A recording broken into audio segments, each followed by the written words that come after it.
Hello दोस्तों, तो क्या हालचाल। तो अगर आप बायोलॉजी में नीट 2024 में 320 प्लस स्कोर करना चाहते हो इन लास्ट डेज में प्रिपरेशन करके, अभी आपके उतने अच्छे स्कोर नहीं आ रहे हैं, 100, 150, 200 के अराउंड मार्क्स लेके आ रहे हो, 320 लेके आना है, तो मैं आपको कहूंगा कि एक फाइनल ट्राई कर सकते हो। इस वीडियो में जो कुछ भी मैं बताया हूँ एज इट इज अगर फॉलो करते हो तो चांसेस बढ़ सकते हैं। बस यहाँ पे जरूरी क्या है कि आपको सही से टाइम का यूज करना है और मेहनत करना है, एक भी मिनट वेस्ट नहीं करना है।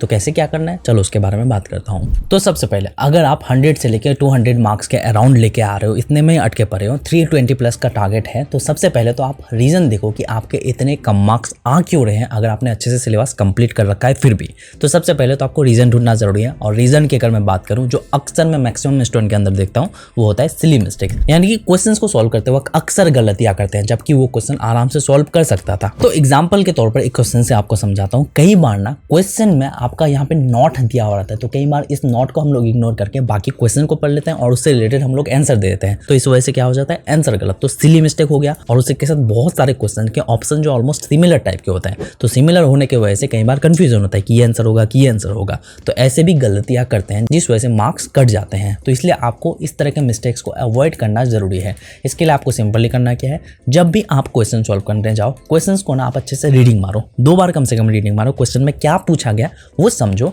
उसके बाद उसके ऑप्शंस को देखो कि क्या क्या ऑप्शंस आपको दिया गया है, फिर जो है आप आंसर करो, तभी जो है आप करेक्टली आंसर कर पाओगे। वरना जल्दीबाजी में आप अक्सर गलतियां करोगे। और उसी के साथ जब भी आप कोई भी टॉपिक को पढ़ रहे हो तो टॉपिक को अच्छे से लाइन बाय लाइन समझ के पढ़ो, वरना अगर जल्दीबाजी में पढ़ रहे हो तो गलती करोगे। और जब भी अगर आप कोई क्वेश्चन में गलती करते हो तो आपने मिस्टेक क्या किया वो चीज़ देखना है और उस मिस्टेक को लिख लेना है, और सेम मिस्टेक दोबारा नहीं होना चाहिए, इस बात का भी ध्यान में रखना है। उसके बाद अगर मैं सिलेबस की बात करूँ, सबसे पहले ना आपको सिलेबस को एनालिसिस करना जरूरी है। उसके बाद आपको जो कंप्लीटेड चैप्टर्स का पूरा लिस्ट बना लेना है, ठीक है। और उसी के साथ बहुत सारे ऐसे भी चैप्टर्स होंगे जो इनकम्प्लीट या फिर वीक होंगे, तो उन सब चैप्टर्स का भी आपको लिस्ट बना लेना है। और वैसे भी वीक वाले या फिर इनकम्प्लीट चैप्टर्स 5 से 6 होगा, ज़्यादा नहीं होगा। तो अभी आपको ना सारे चैप्टर्स नहीं करना है, 26 चैप्टर्स के अराउंड आपको टारगेट करना है, जो कि हाई वेटेज टाइप के चैप्टर्स होना चाहिए, उन्हीं सब चैप्टर्स को करना है। अब आप अपने अकॉर्डिंग देख लेना कौन से चैप्टर्स आपने कंप्लीट कर रखा है, उसके अकॉर्डिंग आप डिसाइड कर लेना। अब अगर मैं टाइम एलोकेट की बात करूँ हर एक चैप्टर के लिए, देखो एक चैप्टर को कंप्लीट करने के लिए अभी जो सबसे ज़्यादा जरूरी है, आप शॉर्ट रिवीजन वाले वीडियोस को देखोगे, एनसीईआरटी रीडिंग मारना जरूरी है, क्वेश्चन प्रैक्टिस भी करना जरूरी है और क्विक रिवीजन भी करोगे।